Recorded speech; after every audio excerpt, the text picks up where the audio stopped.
Thank you, Madam Chair. Let's see, first, before I go into policy discussions, Dr. Guha, I have a question about your previous existence. What is the current state of the art for thin-ox dielectrics versus high-K dielectrics, just in terms of the number of atomic layers? So the electronic equivalent number of atomic layers is something of the order of 7 angstroms or something, less than a nanometers is the electronic equivalent. Physically, it's a little thicker, but that's what you gain from using a high dielectric constant material. Yeah, this has evolved so much since I was designing ICs back in the 1990s. It's amazing what has been accomplished, and I guess there's no clearer example of Moore's law hitting the fence than just the thickness of the the dielectric barriers in MOSFETs. Anyway, now back to the policy stuff. You've touched on a lot of issues I was thinking of bringing up, having to do with what is the right development model for something like this that requires a long-term investment. I mean, this whole business was jump-started by the discovery, in principle, I believe, at Bell Labs, that you could actually, in principle, theoretically, factor large primes with quantum computing, and thereby blow up,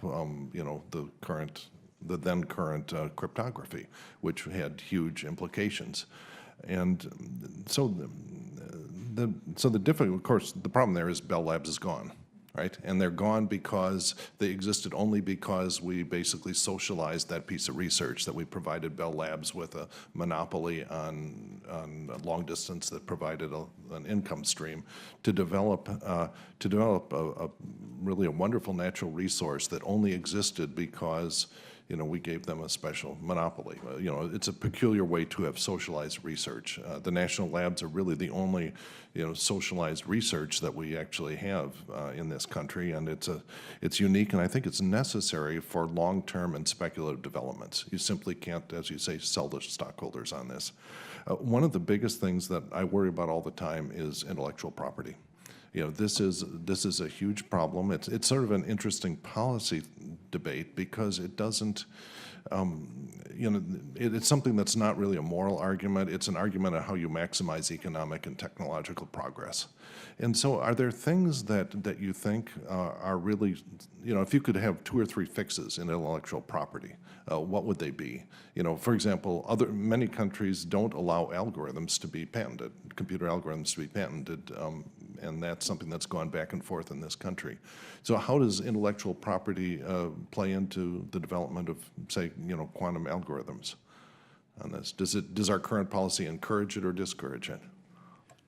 Yeah, I will say that in my experience in small business, we're told by our investors, you have to get an IP portfolio.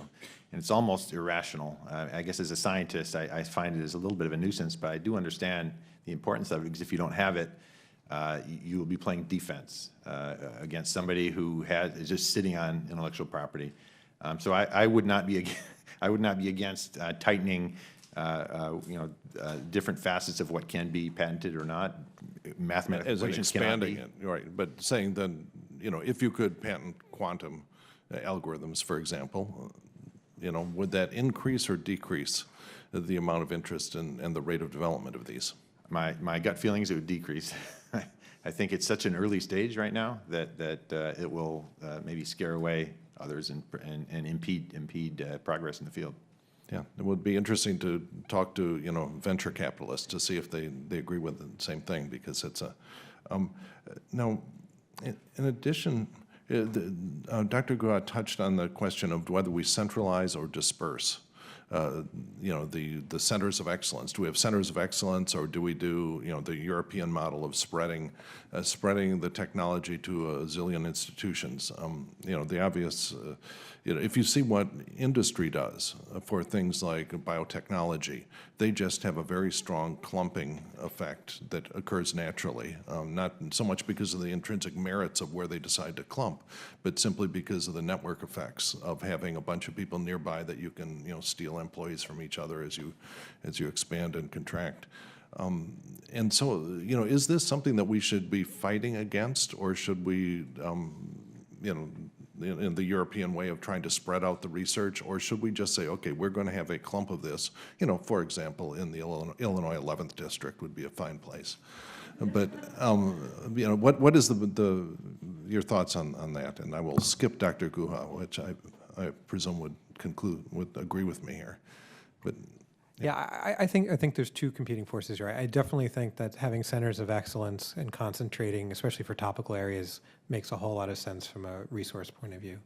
On the flip side, when I talk to companies about their plans to leverage this, they have the same skill issues that other people have. And what they want is to partner with a local university to do the early research, and then so they have someone to hire in 2 years when this becomes large. So I do think we need to balance it. I do think there's advantages of having centers of excellence, especially from an access point of view. It doesn't necessarily make sense for everybody to have a user facility for, you know, quantum computing. You should have, you know, a couple user facilities that, you know, other people can get access, other academic institutions can access from. Similarly, I think you need centers of excellence in particular areas so you have a critical mass. But I do think you need regional participation in the academics behind this, because you will have companies that need to get skills from regional areas. Do I have time to add one thing? That as a high-energy physicist, you certainly appreciate the fact that CERN and Fermilab are these big, naturally clumping things. You're studying one problem, and it takes 1,000 people to do that. Quantum computing is not that. I think there are many different technologies. They're wildly different, and I think these innovation hubs can maybe specialize in one at a time. At each hub, for instance, that's one model. I think it is clumpy, not as much as high-energy physics, but I think we would find a few areas. One might be more on software or computer science side of things, where they don't care about the hardware, and the others will develop particular hardwares. It's fascinating. Let's see. Do you, any of you know roughly how many, you know, say, photonics PhDs come out of China every year compared to the U.S.? Do you have a feeling for that, or just overall PhDs with relevant skills? I think they probably beat us on that.